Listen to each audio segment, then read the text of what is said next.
When Heath Smiley comes home on March 19, 2024, he expects a normal afternoon. The physical therapist has just finished work and parks his car in front of the house where he lives with his wife and stepdaughter. His wife had just sent him a text message asking what time he would be home. But when Heath Smiley opens the front door, everything changes. Okay, just calm down for me. We got everybody headed for the See what? Kill her mom!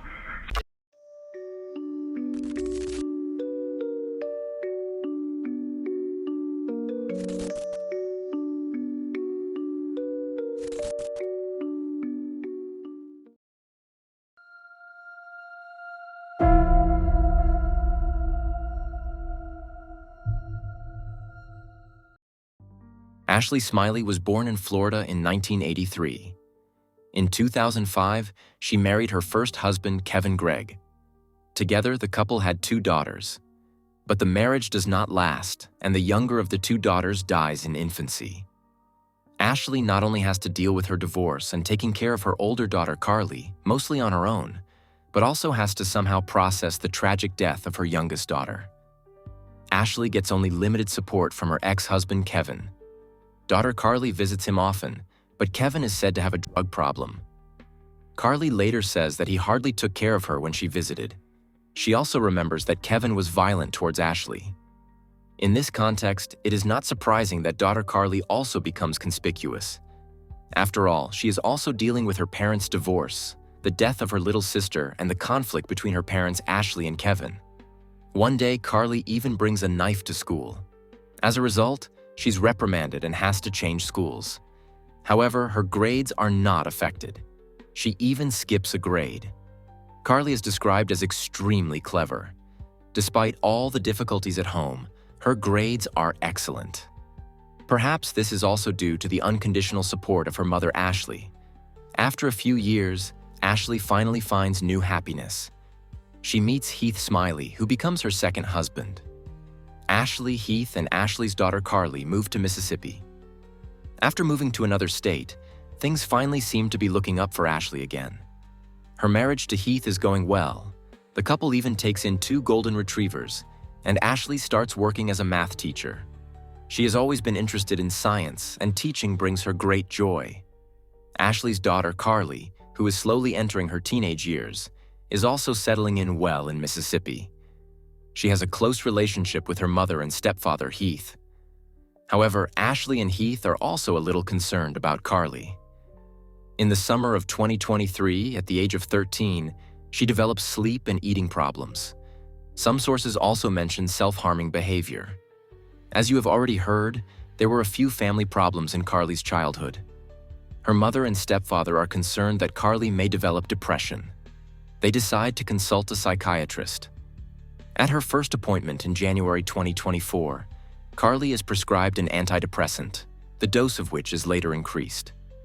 However, Carly feels uncomfortable with the medication, which is why the antidepressant is discontinued.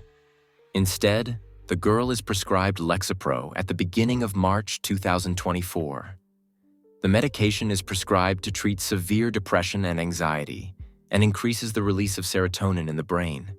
At the same time, Carly is secretly trying to combat her symptoms with another measure: regular use of marijuana. The teenager does not seem to realize that this could potentially be dangerous in combination with the medication. She doesn't tell her parents that she smokes marijuana 3 to 4 times a week. Only a few friends know. Until the day when everything comes to a head and tragedy strikes.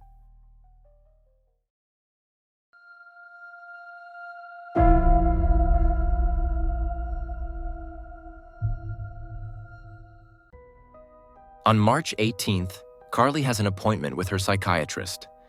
She doesn't notice anything unusual. It seems to her that Carly is doing well with her new medication. The 14-year-old has been taking them for about a week at this point. Her behavior is not particularly noticeable. The psychiatrist lets Carly go back home after the appointment with a clear conscience. March 19th, 2024 starts out normally enough. In the morning, Ashley is drinking her tea comfortably.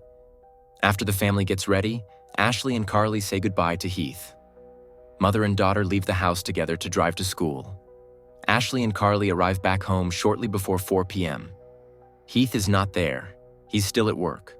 When Ashley and Carly are back home, the mood between the two is more than tense. That morning, one of Carly's classmates approached Ashley. He had told her about Carly's marijuana use. He was worried about Carly and therefore decided to inform her mother. Ashley hears about it for the first time that day.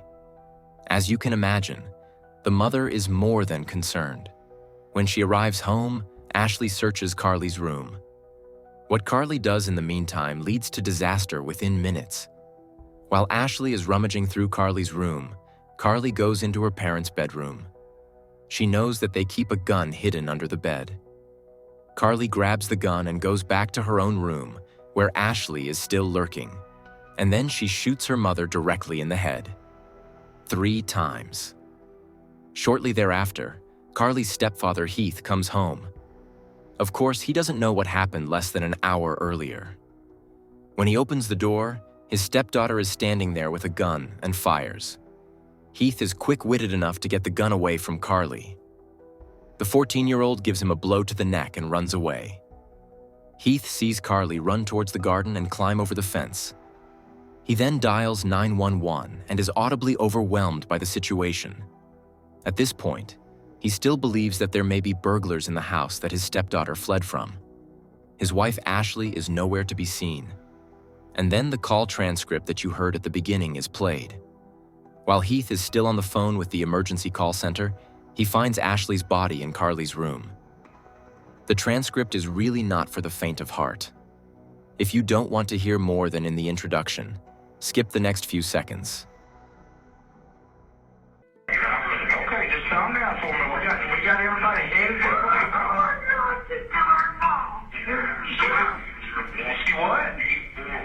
She killed her mom. She killed her mom?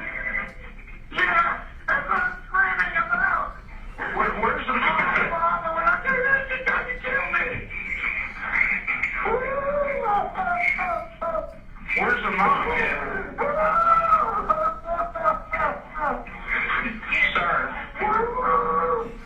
Sir. Sir.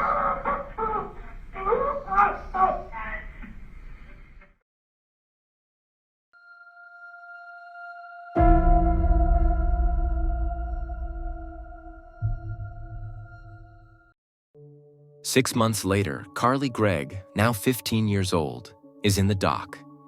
She will have to answer for the murder of her own mother in September 2024. She will also be tried for the attempted murder of her stepfather.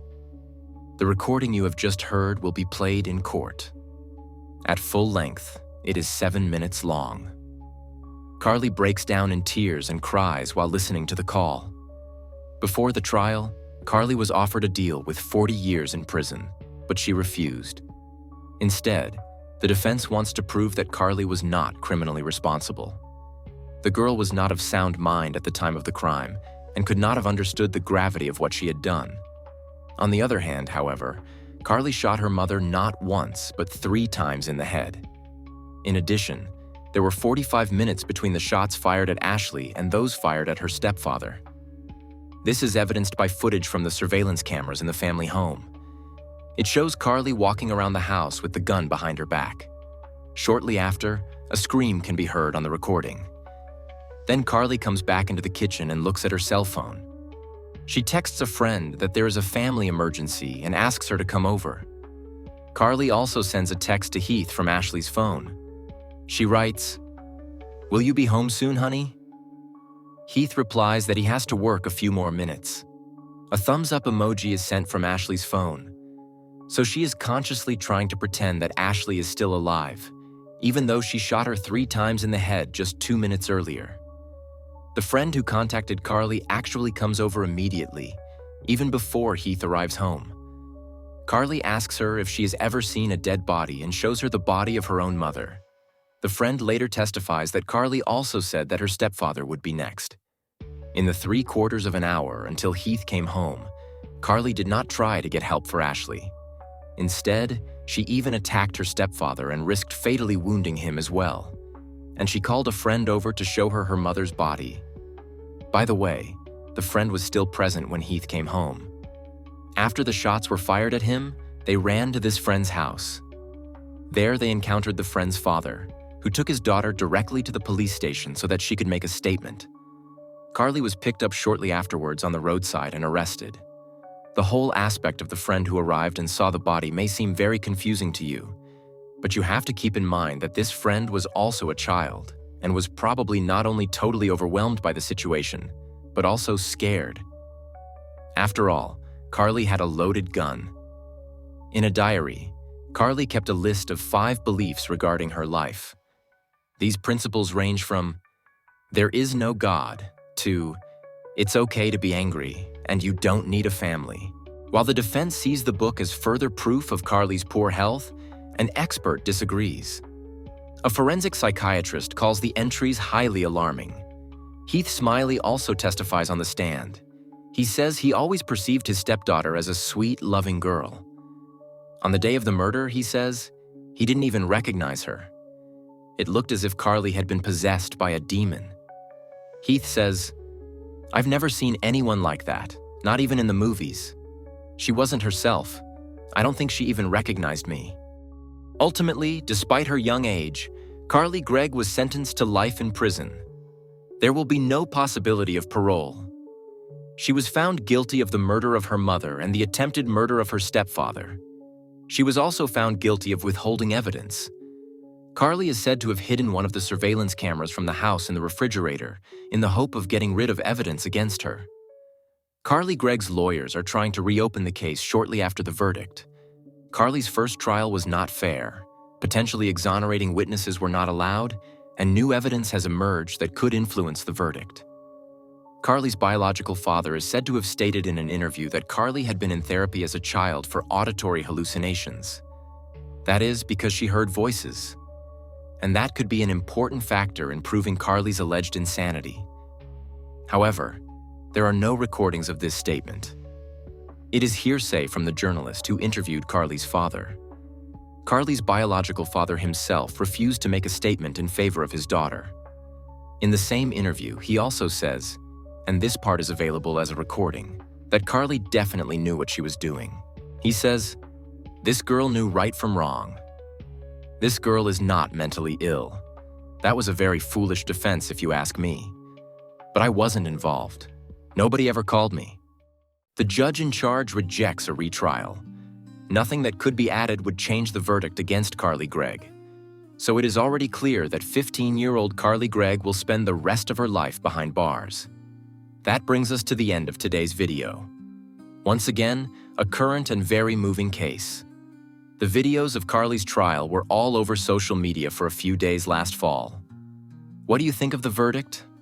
15 years, she's not even an adult, but she was still sentenced to life in prison. Which also makes sense somewhere. It looks like she somehow planned the crime or at least tried to cover it up. I'm looking forward to your comments.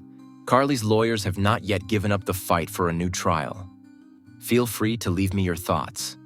Or if I've forgotten any information, feel free to write it to me as a comment. This way, you also support the channel. Because any interaction increases the likelihood that the video will be suggested to people who have not yet subscribed to Insolito. Otherwise, there is not much more to say. I wish you a good morning, noon, or evening, or whenever you watch the video. And hope to see you again in the next video. Until then. Ciao, guys.